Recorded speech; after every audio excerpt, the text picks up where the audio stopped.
4장 15절로 21절 말씀입니다. 신약성경 요한일서 4장 15절부터 21절까지입니다.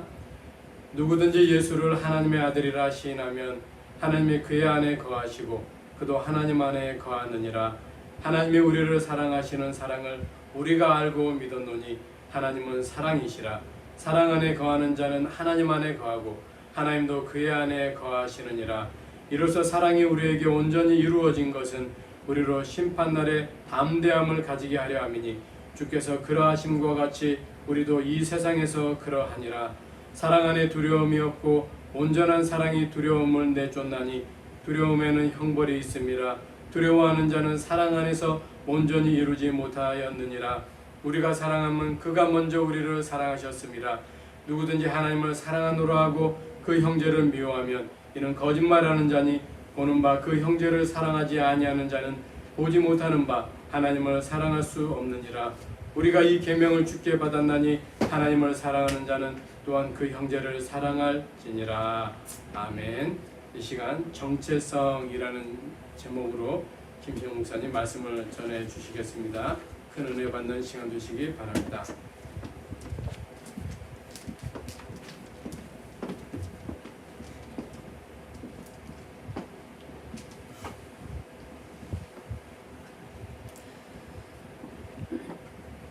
우리가 읽은 오늘 요한일서 4장의 말씀은 1절부터 21절로 길게 구성되었지만 그 긴 절로 구성된 것으로 보여지지만 그 내용 속에는 두 가지 내용만을 강조하고 있습니다.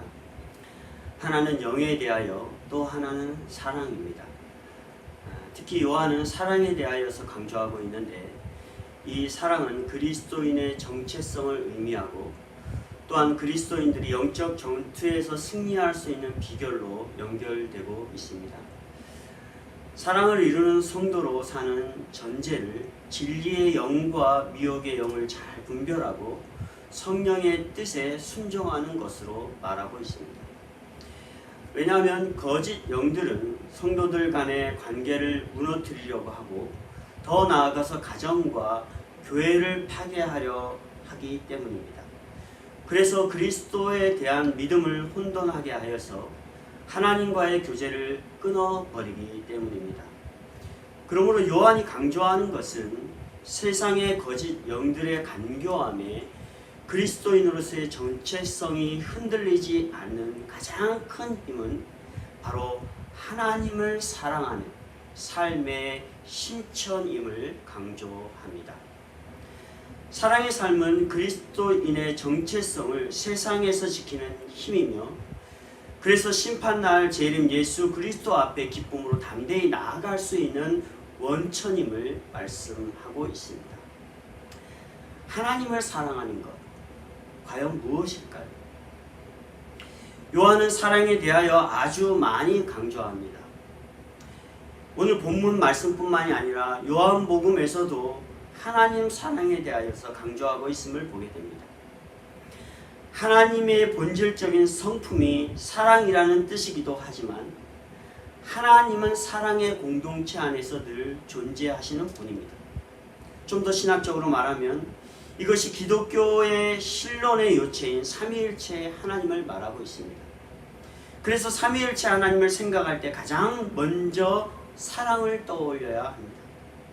성경의 핵심 주제는 성부 하나님께서 우리를 살리시려고 자기 아들 성자 예수 그리스도를 십자가에 내어주신 사랑입니다. 그러므로 사랑의 하나님께 속한 성도는 반드시 사랑의 사람으로서 사는 것이 마땅합니다. 그런데 본문의 요지를 살펴보면 하나님을 사랑하는 그리스도인의 본질이 흔들리고 있는 것을 보게 됩니다. 특히 형제를 사랑하는 일이 실천되지 못해서 서로가 반목하는 일들이 있었던 것 같습니다. 그들에게는 서로의 다른 이념과 생각 그리고 삶의 방식들이 다를 수 있었을 것입니다. 때문에 서로가 이해되지 않고 수용할 수 없는 삶의 형태 속에 서로가 미움과 다툼으로 반목하는 현상들을 바라보게 됩니다. 이러한 현상들이 세상에서 뿐이겠습니까? 교회 안에서 성도들 간에 그리고 가족들 간에 있었던 일인 것입니다. 왜 하나님을 사랑한다는 그리스도인들에게 이러한 일들이 있었을까 한번 생각해 봅시다. 요즘 한국 교회를 바라보면 차별화 금지법으로 인하여서 교회가 이분화되어져 있는 현상들을 보게 됩니다.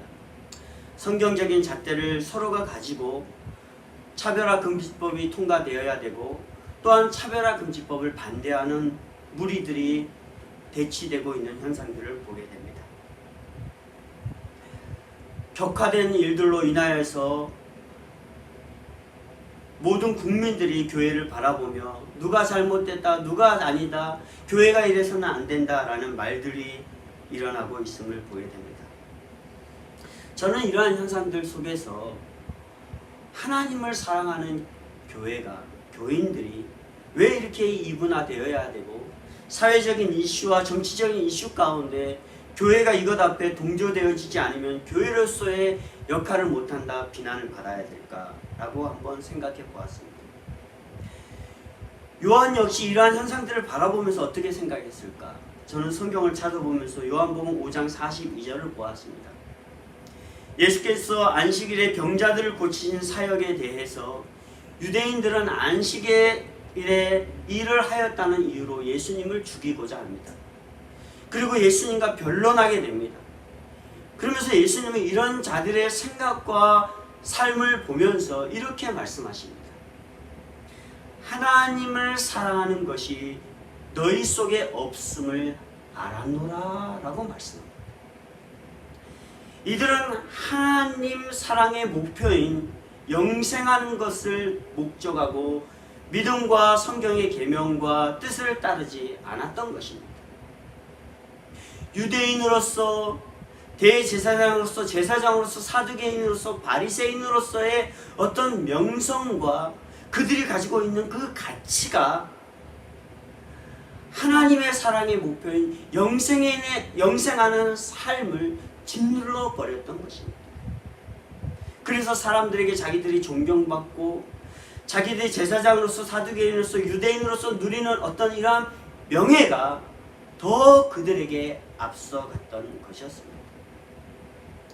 때문에 그들이 정작 실천해야 될 하나님 사랑하는 것이 그들의 표면적인 삶 속에는 보였을지는 모르지만 그들의 삶의 그 중심 속에는 하나님 사랑하는 것이 없었다라는 것입니다. 겉으로는 십계명을 지키는 것 같고 율법을 지키는 것 같이 하나님을 사랑하는 것처럼 보였지만은 정작 율법과 십계명이 요구하는 하나님 사랑의 그 실천의 그 본질은 그들에게 나타나지 않았다는 것이 때문에 그들은 예수님을 죽이고자 하였던 것이죠. 사랑의 본질이 예수님이었음에도 불구하고 그 예수님을 따르지 않고 믿지 않았다는 것은 그들의 본질 속에서는 하나님 사랑하는 것이 없었기 때문이라는 것입니다. 마태복음 22장 35절과 38절, 마가복음 12장 28절과 30절에 보면 바리새인들과 서기관들이 예수님과 변론을 할 때 예수님께서 그들에게 이렇게 말씀을 하십니다. 마음을 다하고 지혜를 다하고 힘을 다하여 하나님을 사랑하는 것과 또 이웃을 제 몸과 같이 사랑하는 것이 전제로 드리는 모든 번제물과 기타 제물보다 나으니라 라고 말씀합니다. 왜 이런 말씀을 하고 계십니까?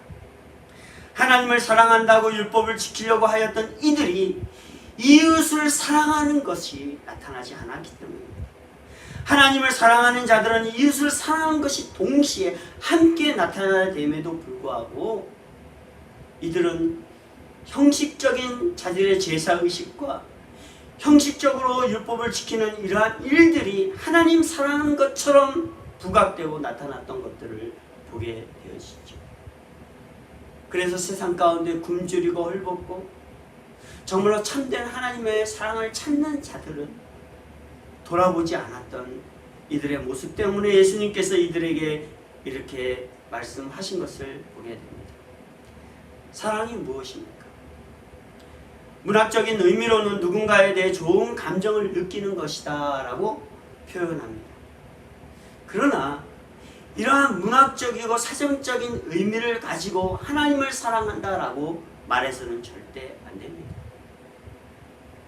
성경적 의미는 긴밀하게 연결된 관계로 사랑의 주체인 하나님이 원하시는 계명과 뜻을 실천하는 것이 사랑이다 라고 말씀합니다.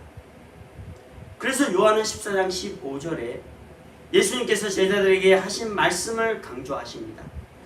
너희가 나를 사랑하면 나의 계명을 지키리라 라고 말씀합니다.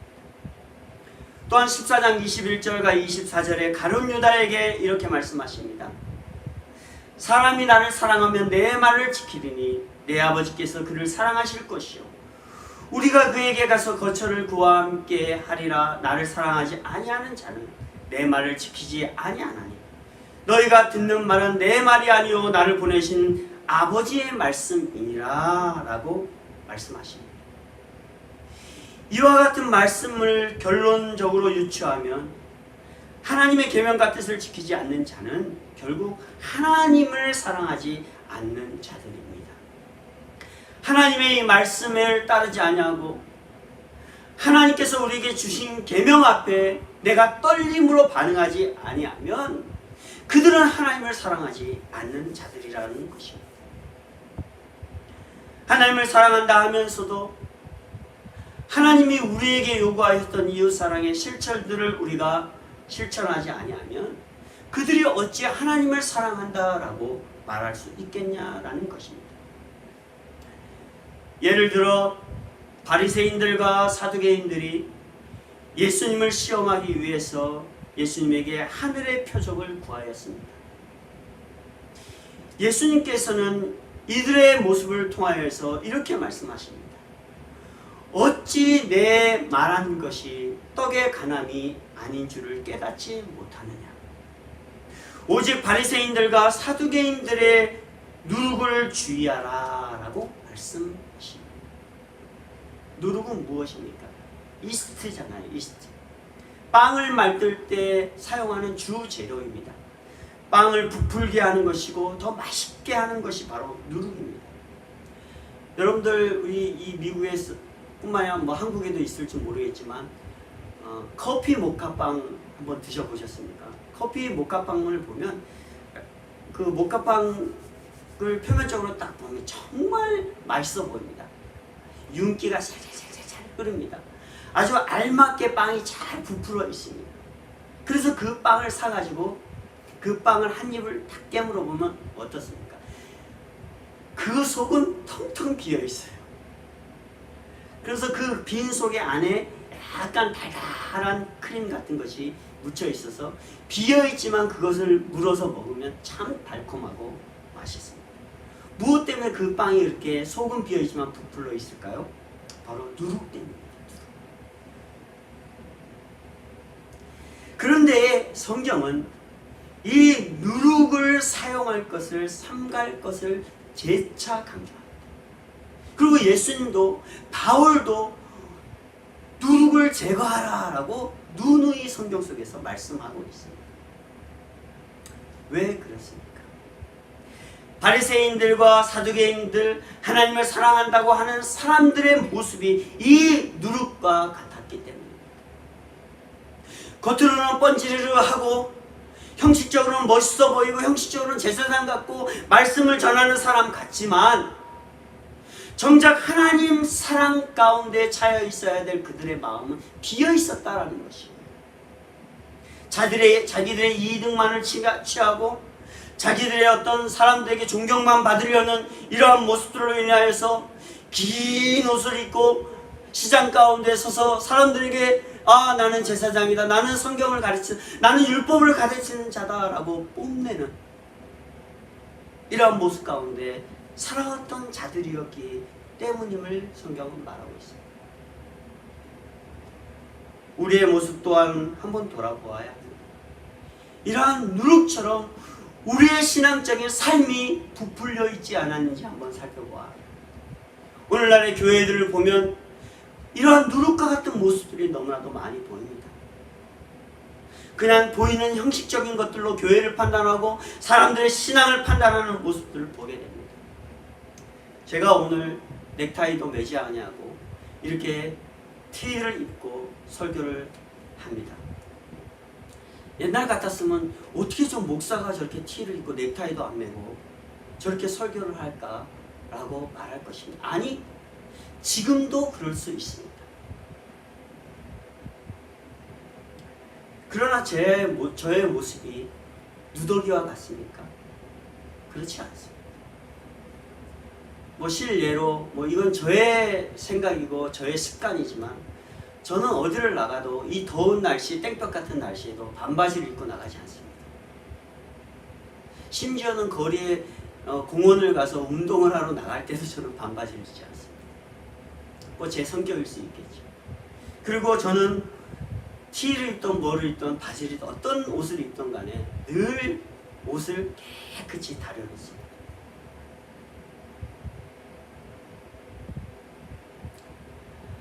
아마도 저의 습관이, 저의 생각이 어딜 나가도 제가 사람들에게 단정한 모습으로 늘 보이고 나타내고 관계하려는 이러한 모습이 어렸을 때부터 제가 습관화되지 않았나 저는 생각해 봅니다. 실례로 저희 큰 형이 결혼하고 우리 형수님을 큰 형수가 저희와 같이 좀 산 적이 있습니다. 우리 큰 형수가 하는 말이 그래요. 청바지까지 칼을 세워서 다리는 도련님 처음 봤다는 거예요.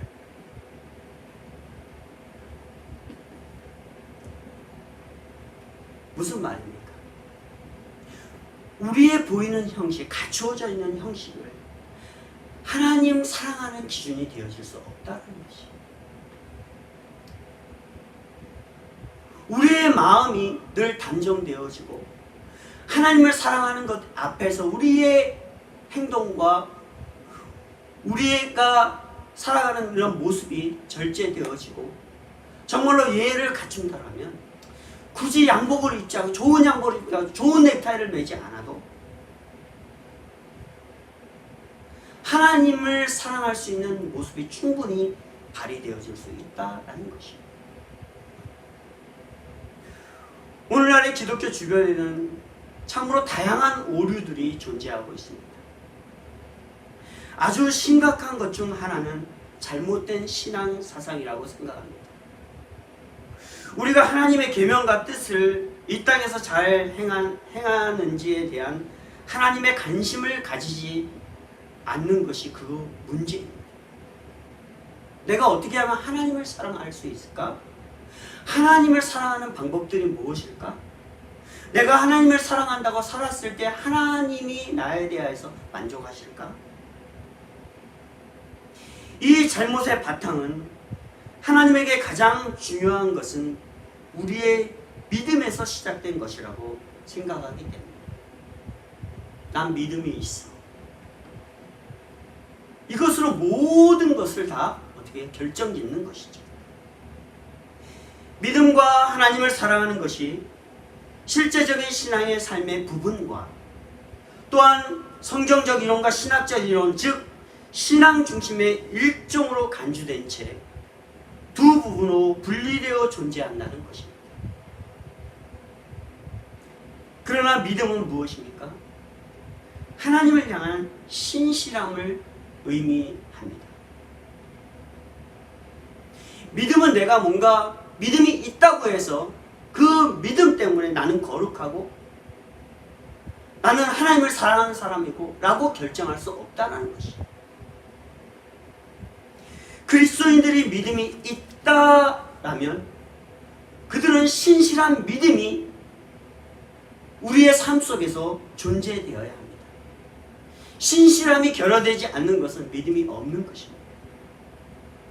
믿음과 하나님을 사랑하는 두 부분의 분리가 아니라 우리의 삶 속에서 그리스도인이 해야 할 일은 신실하게 사는 것이 나타나야 합니다.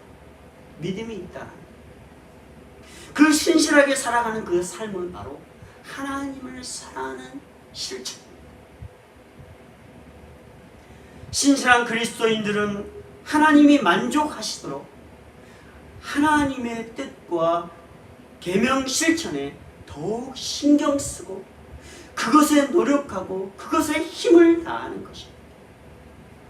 내가 오늘 하나님을 사랑하는 데 있어서 나의 행동과 나의 삶이 올바로 살아왔는지 생각해보고 나를 돌아보고 그렇게 살지 못하였던 내가 다시 하나님 앞에 엎드려서 회개하고 하나님, 내일은, 아니 이 시간부터는 내가 하나님을 신실하게 사랑할 수 있는 사람으로 변화되게 해주십시오라고 우리가 하나님 앞에 엎드리는 것입니다.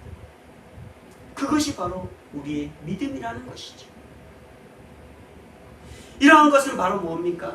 우리 가운데 있는 누룩을 제거하기 위해서 온 신앙의 힘을 쏟는 것입니다.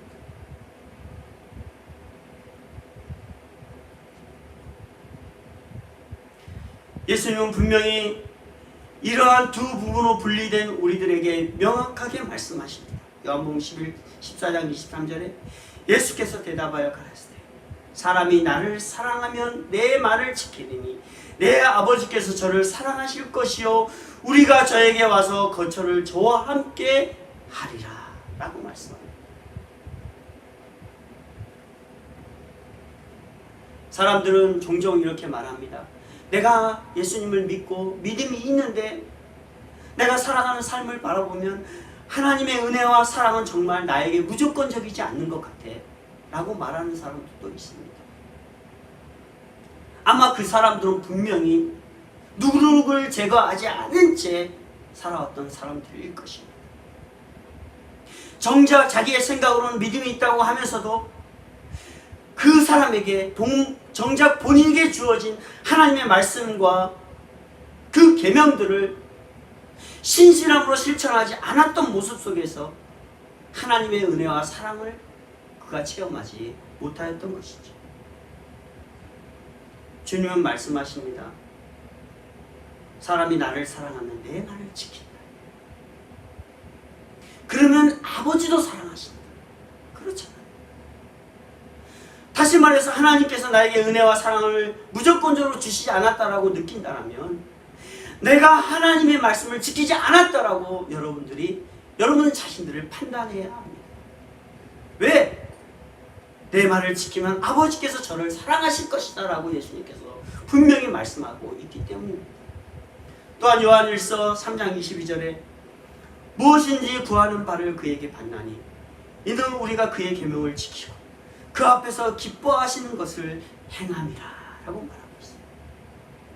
내가 하나님의 계명을 지키고 하나님을 사랑하는 삶을 살아가서 하나님이 기뻐하시는데 하나님이 어찌 우리를 돌보아 주시지 않겠습니까? 어찌 우리에게 은혜를 베풀어 주시지 않겠습니까? 하나님이 기뻐하시는. 그러면서 신명기 5장 9절과 10절에 보면 그것들에게 절하지 말라. 그것들을 섬기지 말라. 나 여호와 너의 하나님은 질투하는 하나님인즉 나를 미워하는 자의 죄를 갚되 아비로부터 아들에게로 3대까지 이르게 하거니와 나를 사랑하고 내 계명을 지키는 자에게는 1000대까지 은혜를 베푸느니라 라고 말씀합니다. 이 말은 뭡니까? 하나님을 사랑하는, 나를 사랑하고 세상을 집착하고 내가 가진 명예와 물질을 집착하지 말고 하나님을 사랑하면 하나님께서는 어떻게 해요? 우리 아들의 3대까지 그 계명을 지키는 자의 1000대까지 은혜를 베풀어 주실 것을 분명하게 말씀하고 있습니다. 사랑하는 성도 여러분, 하나님을 사랑하십니까? 어떻게 하나님을 사랑하십니까? 하나님을 사랑하는 방법들에 대하여서 이제 제가 다음 설교 시간에 구체적으로 얘기할 것인데 참 하나님을 사랑한다는 것이 우리에게 참 쉬운 일은 아닙니다. 많은 교회와 많은 목회자들이 하나님을 사랑하십시오라고 하면서 매일 기도해야 되고 매일 예배해야 되고 이렇게 성경에 나와 있는 표면적인 것들로 많이 강조하고 있는 것들을 보게 됩니다. 당연히 그렇죠. 그거는 당연한 것입니다. 그러나 정작 우리가 하나님을 사랑하고 그래서 하나님이 나를 사랑하시는 것들을 우리가 체험함에 있어서 우리가 느낄 수 있는 것들이 무엇인가 라고 고민해 보면 정말로 실제적으로 지금까지 신앙생활해 보면서 말씀을 듣고 살아오면서 보면 하나님을 사랑하는 것이 구체적으로 무엇인가 우리 마음속에 와닿는 것들을 많이 느끼지 못했으면 저도 고백하게 됩니다. 정말 우리가 무조건 하나님 앞에 나와서 기도하고 시간을 투자하고 공간적인 교회에 나와서 예배하는 이러한 것들이 하나님을 사랑하는 것의 어떤 전부일까? 아니면 하나님을 사랑하는 부분에 있어서 50%, 60%, 80%를 차지할 수 있을까? 그래서 사람들은 교회에 나와서 성가대를 하고 장로의 직분을 받고 목사로서 살아가는 이러한 부분들에 그것을 어떤 모습들을 지키기 위하여 노력하는 것들을 많이 보게 됩니다. 그러나 현재 코로나 바이러스로 인하여서 우리가 교회를 자유롭게 오지 못하고 자유롭게 나와서 예배하지 못하고 하나님 앞에 내가 하는 행위들을 통해서 하나님을 사랑한다고 하였던 교회에 나와서 헌신하는 것과 찬양하는 것과 성가대를 하는 것과 뭐 밥을 봉사하는 것과 장로로서 행하고 뭐 하는 이런 모든 것들을 하지 못하고 있는 이 상태 가운데에서 정말 우리들이 하나님을 사랑하는 것들이 무엇인지를 생각해 볼 수 있는 기회라 생각합니다. 그렇게 하지 못하는데 여러분들은 지금 어떻게 하나님을 사랑하고 있습니까? 어제 저는 뉴스를 보았습니다. 지금 문제가 되고 있는 전 모 목사님 교회에서는 지금 한국의 사회적 거리를 두고 또 모든 집회 가운데에도 사회적 거리를 두고 방역 지침을 따라서 모임을 갖게 하는데 그 교회는 전혀 그 방역 지침을 따랐다고 하지만은 제가 본 동영상 속에서도 방역 지침을 따르지 않고 6피트 거리 간격을 지키지 않고 마스크도 채 쓰지 않은 채 집회를 하고 기도를 하고 열광적으로 찬양을 하는 이러한 모습들을 보았습니다. 그런데 그 결과 그 교회를 통하여서 코로나 양성 반응이 일어나서 지금 서울 지역과 인천 지역에 또 2자릿수 이상의 코로나 양성자들이 나타나서 현재 서울과 인천 지역에 1단계였던 그런 코로나 사태를 2단계로 상향 조정하는 이러한 일들을 보았습니다. 그러면서 그 교회 한 성도가 양성 반응이 코로나 검진을 받기 위해서 그 검진센터로 가고 있었던 중에 교회 관계자에게 전화가 왔다는 것입니다. 그 전화의 녹취를 방송 속에서 들려주었습니다. 누구누구 성도님, 코로나 바이러스 검사 받으러 가지 마세요. 그 검사를 받으면 교회가 핍박을 받습니다. 가지 마세요. 몇몇 성도에게 그런 전화를 했던 것들을 음성을 통해서 들려주었습니다. 저는 그 뉴스를 보고 참 마음이 아팠습니다.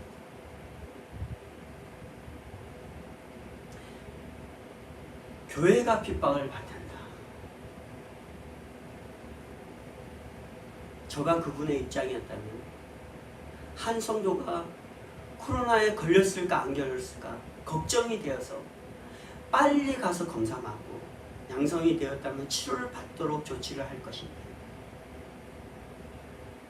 정치적으로 사회적으로 교회가 핍박받는다는 것 때문에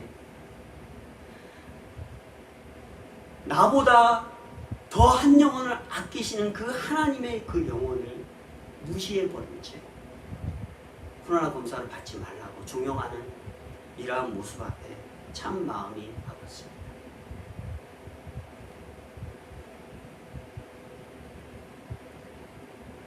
하나님을 사랑하는 것. 무슨 교회가 잘못되어서 국가 방역 지침과 국가가 요구하는 모든 국민이 모든 세계가 지켜야 될 것들을 지키지 아니하고 법을 어기며 행하였다면 당연히 지탄받아야 합니다. 당연히 잘못된 것입니다.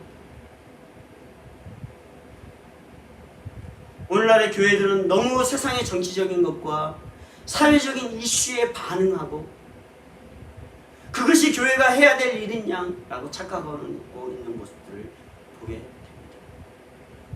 정작 교회가 하나님을 사랑하는 것에 대하여서 성도들을 가르치고 성도들에게 종용하고 성도들에게 그 말씀을 전했다면 굳이 교회가 정치적인 것과 사회적인 이슈 앞에 말하지 않아도 하나님을 따르는 성도들이 본이 되어지고 빛을 발하기에 그러한 이슈들을 통하여서 교회를 바라보는 일들이 전혀 없었을 것입니다.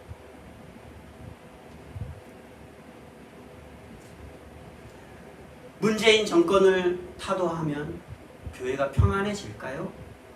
문재인 정권을 바꿔버리면 한국이 잘 사는 나라가 되어질까요? 저는 그렇지 않다고 생각합니다. 왜 그것 앞에 교회들이 목소리를 내서 거리에 나가서 외치고 하는지 저는 잘 모르겠어요. 정작 하나님을 사랑하지 못하고 있는 교회 안에 앉아있는 목사와 장로와 권사들에게 왜 하나님을 사랑하지 못하며 살아가고 있냐라고 핍박하고 왜 사랑하지 못하고 있냐라고 책망해야 되는 교회가 그것을 하지 못한 채 그냥 세상 노름에 빠져들고 살아가고 있는지 참 모르겠습니다. 그러니 목사 같지도 않은 목사들이 장로감도 되지 않은 장로들을 세워버려서 교회 공동체를 만들어가고 하고 있는 일들이 너무나도 비일비재하지 않습니까? 제가 고백하는데 제가 한국에서 전에 사역했던 교회 속에서도 정말 제가 볼 때 참 답답한 것은 장로로서 세우지 말아야 될 사람들을 장로로 세운 적도 있어요. 심지어 장로 교육을 받는데 신앙 고백을 제대로 하지 않음에도 불구하고 장로고시를 제대로 치르지 못했음에도 통과되지 못했음에도 불구하고 장로를 세워서 교회 안에 장로로 앉히는 일들도 있었습니다. 그들이 어떻겠습니까?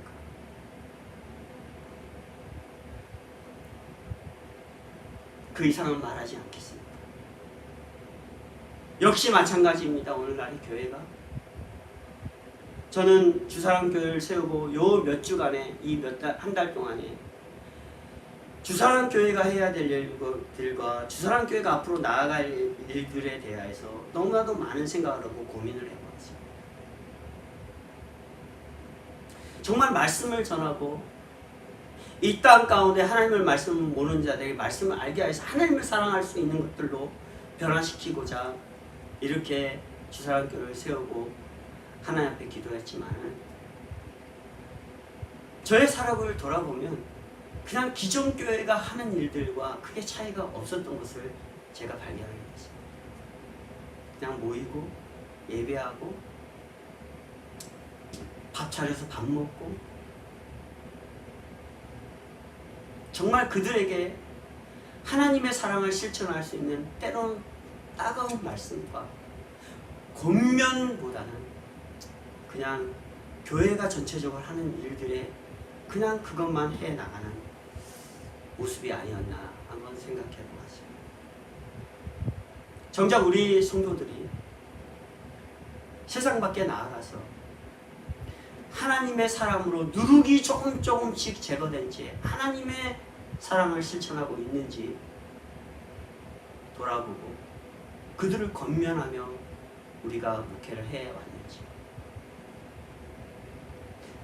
그렇지 않았다면 이렇게 형식적이고 공간적인 교회 이러한 모습들이 우리에게 하나님께서 우리에게 큰 의미를 주실까라는 이러한 생각도 해보았습니다. 사랑하는 성도 여러분, 하나님 사랑하는지 여러분들 스스로를 돌아보시기 바랍니다. 그렇지 않았다면 여러분들은 진정한 그리스도인들이 아닙니다. 그러한 진정한 그리스도인들이 아니었다면 저는 이 시간 여러분들에게 당연히 회개하라고 할 것입니다. 사람들에게 하나님의 사람으로서 욕을 맥힌 것에 대해서 회개하고, 교회를 다니는 사람으로서 교회를 욕맥혔던 일들에 대해서 회개하라고 하고, 그리고 여러분들의 세상의 습관을 버리지 않은 누룩과 같은 것을 버리고 하나님 앞에 나오라고 저는 여러분들에게 말씀을 드립니다.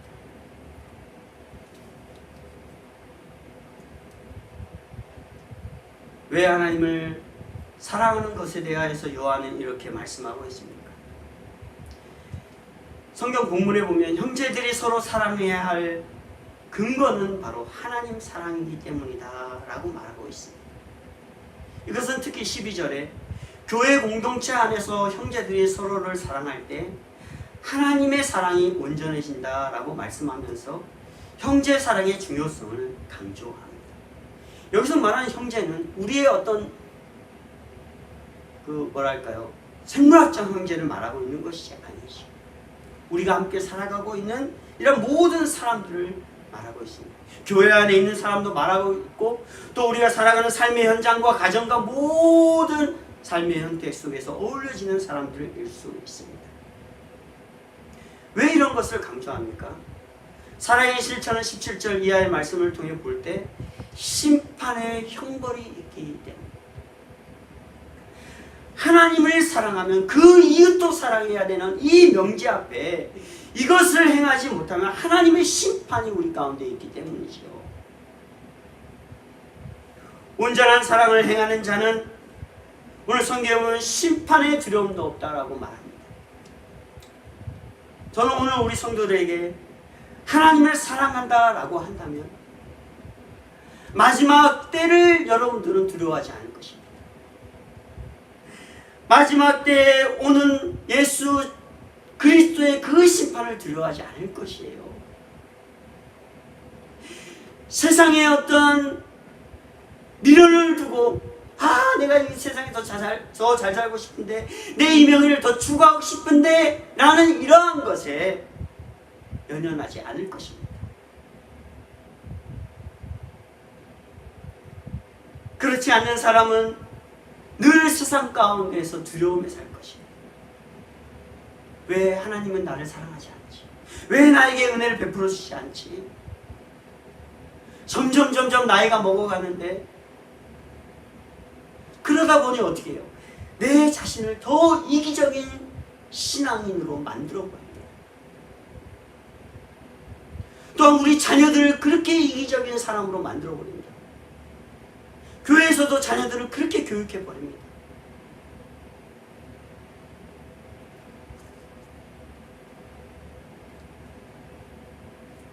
사랑하는 성도 여러분, 하나님을 사랑한다는 것, 다음에 제가 또 말씀을 드리겠지만 이 요한 1서에서 강조하는 것은 하나님을 사랑한다, 형제를 사랑하는 것이 반드시 우리 안에 실천되는 것입니다. 형제를 사랑함에 있어서 나의 누룩을 제거하지 않으면 형제를 사랑할 수 없습니다. 업신여기거나 남을 무시하거나 이러한 행동이 나올 것입니다. 그래서 우리 성도님들에게 말씀드리는 것은 어디에서 무엇을 하든지 간에, 여러분들이 일을 하든지 간에, 어디에서 누구를 만나든지 간에, 누군가 식사를 하든지 간에 어느 누구에게도 그들을 무시하거나 그들을 판단하거나 업신여기는 이러한 일들을 하지 말아야 합니다. 그렇다면 그러한 모습을 바라보는 사람들이 여러분들에게 어찌 하나님을 사랑하는 그리스도인이다 말할 수 있겠습니까? 여러분들은 그리스도인이 아닙니다. 그렇다면 오늘 본문 속에서 하나님을 사랑하는 자의 삶은 무엇입니까? 요한복음 5장 42절에서도 그리스도인들이 무엇을 위해 살아가는가 라고 우리에게 의문을 던집니다. 여러분들 하나님을 사랑하는 목적이 무엇입니까? 성경은 우리에게 말합니다. 영생을 목적하는 것이다 라고 말하고 있습니다. 다시 말해서 영생을 목적하며 살지 않는 것은 결국 하나님을 사랑하지 않는 모습이다 라고 말합니다. 사람과 세상에서 주는 영광은 얻어 누리려고 하지만 하나님으로부터 오는 그 영생의 영광을 구하지 않는 것이에요. 그래서 이생의 것들에 집착하고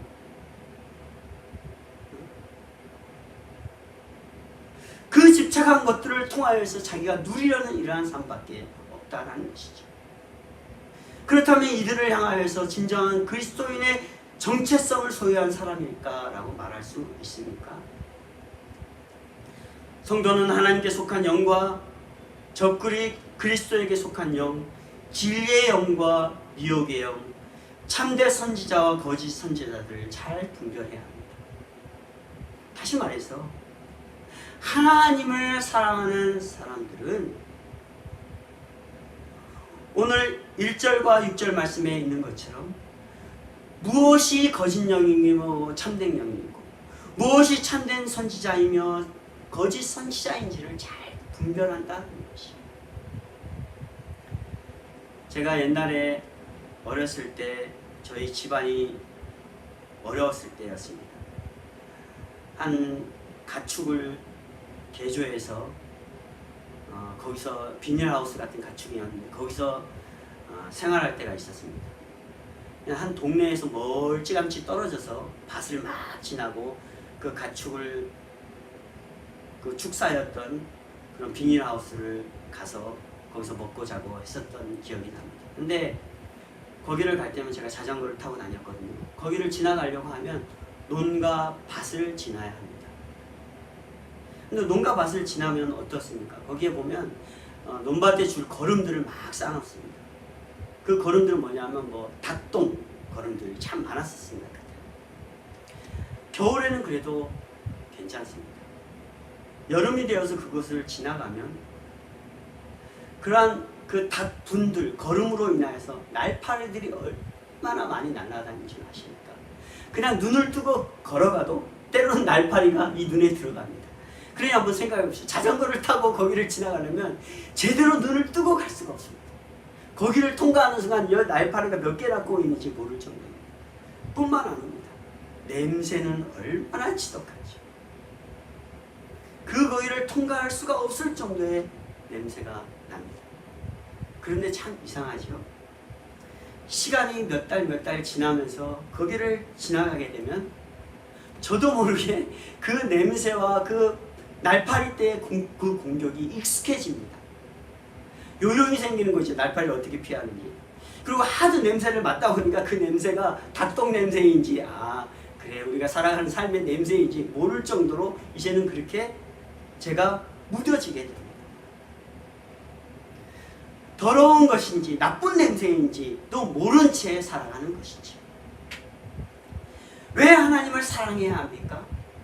세상에는 거짓 영들과 하나님의 영이 공존하는 것입니다.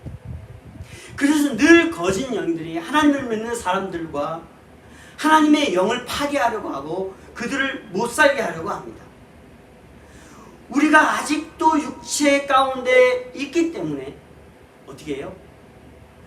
육체를 통하여서 우리를 유혹하는 것이 거짓 영들의 모습들입니다. 더러움으로 물들게 하려고 합니다. 추악한 것으로 우리들을 못 살게 하려고 합니다.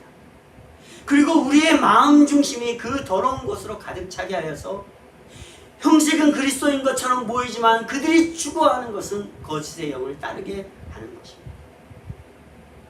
그러나 하나님을 사랑하는 자들은 이것을 분별할 수 있습니다. 그러나 하나님을 사랑하지 않으면 아까도 제가 말씀드린 것처럼 몇 달을 그 닭똥 걸음을 지나다 보면 냄새가 들으라는 것처럼 우리들도 하나님을 사랑하려고 신실함으로 노력하지 않고 애쓰지 않으면 더러운 것이 더러운 것인지를 분별하지 못하게 되어진다는 것입니다. 저는 지난주에 한 방송 프로그램을 봤는데 아주 유명한 연예인들이 나왔습니다. 그 한 연예인은 자기가 자서전을 썼다고 책을 자랑하고 하는데 그 자서전의 전체의 내용의 대부분은 성경에 관한 내용이었다고 합니다. 자기가 믿어지지 않았대요, 성경이. 그러나 어느 순간 믿어짐으로 인하여서 자기가 그 고백을 하면서 그 자서전을 쓰고 그래서 사람들을 모아서 그 성경 공부를 하고 그렇게 살아간다고 고백을 하였습니다. 그런데 교회는 나가지 않는다. 그거 중요하지 않습니다. 그런데 그들이 이야기를 하고 하는 그런 과정 속에서 어떤 얘기를 하냐면 술 먹는 얘기를 합니다. 술 먹는 습관을 아주 재미있게 얘기합니다. 사람들하고 술을 먹으면 자기가 어떤 행동을 하고 어떻게 하고 취하게 되면 어떻게 하고 또 한 연예인도 자기가 신앙인인데 교회를 잘 추천하는데 또 같이 연예인들하고 술을 먹으면 어떻게 되고 너무 즐겁게 얘기해요. 방송이니까 그럴 수 있겠다라고 생각할 수 있습니다. 그러나 그것이 그들의 삶입니다. 무엇이 잘못되고 무엇이 거짓이고 무엇이 하나님의 영이 원하는 것인지를 그들이 분별하지 못한 채 성경은 성경대로 거짓 영이 요구하는 것은 요구하는 대로 육체가 요구하는 대로 살아가는 모습들을 저는 그들을 통해서 분명히 보았습니다. 무엇 때문일까요? 하나님을 사랑하는 진정한 방법, 그들에게 믿음의 신실함이 없기 때문이 아닐까 저는 생각해 보았습니다. 더러움에 익숙해져 있고 추한 것에 익숙해져 있고 그럼에도 불구하고 내가 하나님의 사람이다 나를 그렇게 단정해 놓고 내가 교회를 가면 하나님의 사람이고 내가 장로로서 살아가면 하나님의 사람이고 내가 성가대를 하면 거룩하고 내가 교회에서 봉사를 하면 하나님의 사람으로서 봉사하는 것이다 라는 거칠애적인 모습이 오늘날의 신앙인의 모습이고 오늘날의 교회의 모습이 아닌가 한번 생각해 보게 됩니다. 사도들이 전하여준 복음의 핵심인 예수 그리스도를 그대로 믿고 시인하느냐. 예수님은 인간의 육체로 아버지의 영광을 버리고 오셔서 구약의 말씀대로 모든 사람의 죄를 대속해 주셨습니다.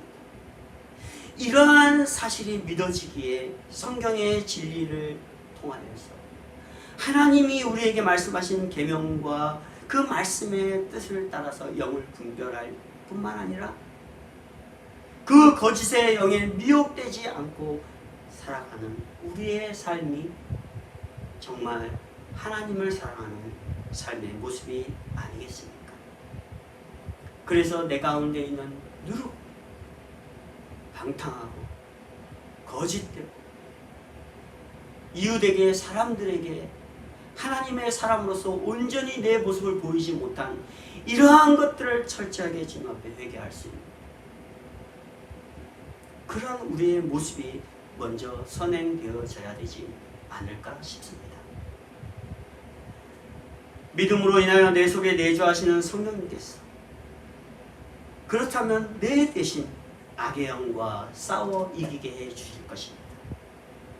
사랑하는 성도 여러분, 세상의 기준, 내 생각의 기준을 통하여서 신앙생활하며 악의 영들의 미혹된 가운데 유대인들처럼 제사장들과 바리새인들과 사두개인처럼 살아가는 누룩의 신앙인들일 것입니다. 이제는 오직 하나님을 사랑하는 것에 초점을 맞추어야 합니다. 내가 하나님을 사랑하는 방법이 무엇인지를 찾아가야 합니다. 성경이 말씀하시는 것 앞에 여러분들의 가슴이 찔리고 따끔할지라도 그거 앞에 여러분들이 엎드려서 회개하고 우리의 삶을 교정할 수 있도록 신실함으로 하나님께 나아가야 합니다. 그 실제적인 삶이 무엇이겠습니까? 저는 다음 설교를 통하여서 이런 하나님을 사랑하는 실제에 대하여서 여러분들과 다시 한번 생각해 보려고 합니다. 오늘 하나님을 사랑하는 것, 정말 우리가 하나님을 사랑했는지 우리 자신들이 오늘 말씀을 통하여서 한번 우리 자신들을 생각해 보고 정말 하나님의 사랑할 수 있는 자로 신실함으로 준비되어질 수 있는 저와 여러분들이 되시기를 주님의 이름으로 부탁을 드립니다.